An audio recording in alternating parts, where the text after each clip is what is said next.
সরকারি সব অফিসগুলোকে এসি মুক্ত করা হোক। পরিবেশ নষ্ট হচ্ছে তো বাস বন্ধ করে দাও সব কিছু, মানে মাথা ব্যথা মাথা কেটে ফেলে দাও, ব্যাপারটা এরকম হয়ে গেছে। উনি তো পরিবেশবিদ হিসাবে বা উপদেষ্টা হিসাবে আছে অ্যাপয়েন্টেড, কতদিনের সেটা আমরা কেউ অবশ্যই জানি না, বাট উনি অনেক আগে থেকেই পরিবেশ নিয়ে খুব কনসার্ন একজন মানুষ। তো আমি শ্রদ্ধার সাথে এটা বলতে চাই যে এটা খুবই ভালো। তবে পরিবেশ নিয়ে যদি আমি কনসার্ন হই তাহলে তো শুরুটা আমাকে করতে হবে, রাইট? উনি এসি গাড়িতে উঠে না? উঠে তো, রাইট? ওনার যে উপদেষ্টা অফিস ওটা কি নন এসি? উনি যে বাসায় থাকে সেটাকে আমরা কেউ যাই নেই, তবে অবশ্যই এটা ধরে নেওয়াই যায় যে ওনার বাসাতেও এসি আছে, রাইট? সো সে যেখানে এসি যে দূষণ করে পরিবেশকে কোন পর্যায়ে, ওটার যে সিএফসি গ্যাস আমাদের কি বলে এটাকে, ট্রোপোস্ফিয়ার যেটাকে বলি, ওজোন স্তর, হ্যাঁ রাইট। সো ওই লেয়ারটাকে যে নষ্ট করে ফেলে এটা তো আমরা সবাই মোটামুটি কম বেশি জানি। তাহলে পরিবেশ দূষণ নিয়ে যদি উনি কনসার্ন হয় তাহলে ওইখান থেকে কেন শুরু হয় না? সরকারি সব অফিসগুলোকে এসি মুক্ত করা হোক, রাইট? ঢাকাকে উনি তো উপদেষ্টা হিসাবে ইন্টারিম গভর্নমেন্ট হিসাবে ওনারা জয়েন করেছে। সো আমার কথা হচ্ছে ওনারা তো পার্মানেন্ট গভর্নমেন্ট না আমাদের দেশের, ওনারা হচ্ছে ফর সাম রিজন দেশের এই ক্রান্তিকালে তাদেরকে একটা অ্যাপয়েন্টমেন্ট দেওয়া হয়েছে to have a control over the situation at the moment.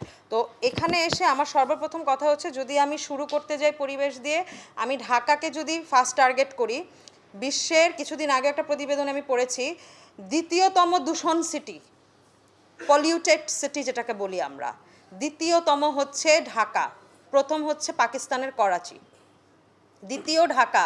তো আপনারা বুঝতে পারছেন যে যদি আমার দূষণ মুক্ত এবং পরিবেশ নিয়ে আমি চিন্তাই করি তাহলে তো আমাকে ঢাকাকে আগে ফোকাস করতে হবে, রাইট?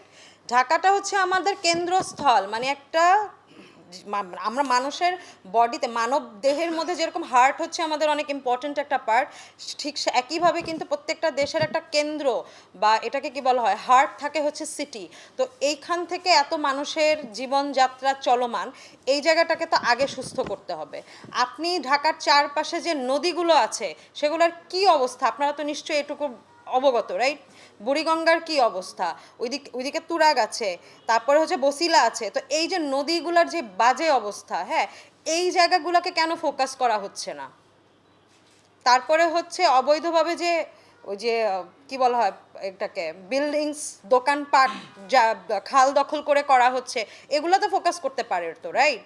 তারপরে হ্যাঁ, নদীর মধ্যে যেই জিনিসগুলো ঘটছে, যে বালি উঠায় ফেলতেছে না, পাথর উঠায় ফেলতেছে, এই ব্যাপারগুলো নিয়েও ফোকাস করতে পারে। তো ওইটা না করে উনি আসার তো আজকে 3 মাস, সো উনি এসেই সর্বপ্রথম কেন সেন্ট মার্টিনস অ্যান্ড ট্যুরিজম সেক্টরটাকেই টার্গেট করা হলো? আমরা তো শত্রু না নিশ্চয়ই, উনিও আমাদের শত্রু না, আমরাও ওনার শত্রু না।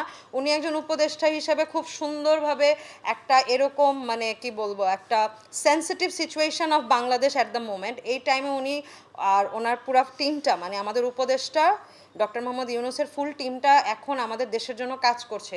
সো তারা তো গভর্নমেন্ট হয়ে এই মুহূর্তে হচ্ছে কাদের জন্য, মানে ইন্টারিম গভর্নমেন্ট হয়ে জনগণের জন্য কাজ করবে, রাইট? সো জনগণের জন্য কাজ করতে গিয়ে ওনারা তো জনগণের সাথে কোনো আলোচনাতেই আসতে চাচ্ছে না।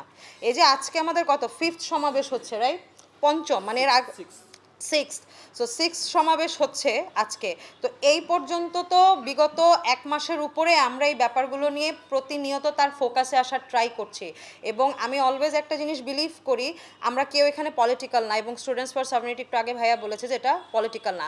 সো আমি বিলিভ করি যে আলোচনার কোনো বিকল্প নেই।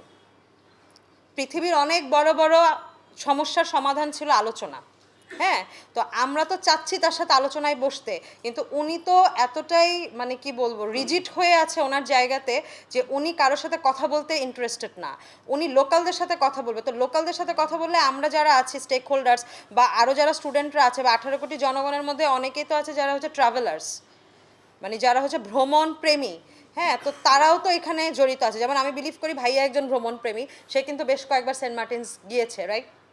তো এই জায়গা থেকে তো এটাও আমাদের একটা অধিকার। তো উনি কারোর সাথে কেন বসতে চাচ্ছে না? আমি আবারও আবেদন করতে চাই, আমরা তার সাথে বসতে চাই। আমরা পরিবেশের শত্রু না, এটা খুবই ক্লিয়ার কনসেপ্ট, আগেও বলেছি। আমরা নীতিমালা চাই, পরিবেশকে আমরাও রক্ষা করতে চাই এবং আমাদেরকে নীতিমালা দেয়া হোক যে প্লাস্টিক সেন্ট মার্টিনসে বর্জন করতে হবে, অথবা এত মানুষ আসবে না, মানে যাই বলছে, বাট 2000 খুবই কম হয়ে যায় যেহেতু সিজনটা মাত্র 4 মাসের। আমরা পরিবেশের এগেনস্টে না, বা উনি যেটা চাচ্ছে সেটার বিপক্ষে আমরা না। আমরা চাচ্ছি যে মাথা ব্যথা হলে যেরকম আমরা মাথা কেটে ফেলে দেই না, আমরা মেডিসিনস নেই, প্রিকশনস নেই, বা আমরা এটার পিছনে হয়তো থেরাপি ইউজ করি যাতে ব্যথাটা কমে আসে, রাইট, মানে আমরা যাতে একটু সুস্থ ফিল করি। তো সেন্ট মার্টিনসের যে ব্যাপারটা, এটা কিন্তু অনেকটা ওই রকমই। এখন ওনার ব্যাপার হচ্ছে পরিবেশ নষ্ট হচ্ছে তো বাস বন্ধ করে দাও সব কিছু, মানে মাথা ব্যথা মাথা কেটে ফেলে দাও, ব্যাপারটা এরকম হয়ে গেছে। আসলে এভাবে কিন্তু চলে না। উনি একটা দেশের উপদেষ্টার দায়িত্ব নিয়েছে, তো পরিবেশের যেহেতু উনি দায়িত্বটা নিয়েছে, ওনাকে ভাবতে হবে যে এই পরিবেশের সাথে কয় লাখ মানুষ জড়িত, এই মানুষগুলোর রিজিকের কি হবে, এই মানুষগুলার প্রতিদিনের যে জীবিকা নির্বাহ হয় তার কি হবে। আর স্টেক হোল্ডার্স যারা, তারাও তো আসলে ভেসে আসে নাই, তারাও এই দেশেরই নাগরিক, বা এরা এই দেশের, মানে এই দেশের শত্রু বা ওনার শত্রু, ব্যাপারটা কিন্তু এরকম কিছু না। অতএব ওনার উচিত সবার সাথে বসা, স্টেক হোল্ডার্স হোক, লোকালস হোক, বা আমাদের মতো স্টুডেন্টস হোক, সবার সাথে আমি মনে করি ওনার বসা উচিত।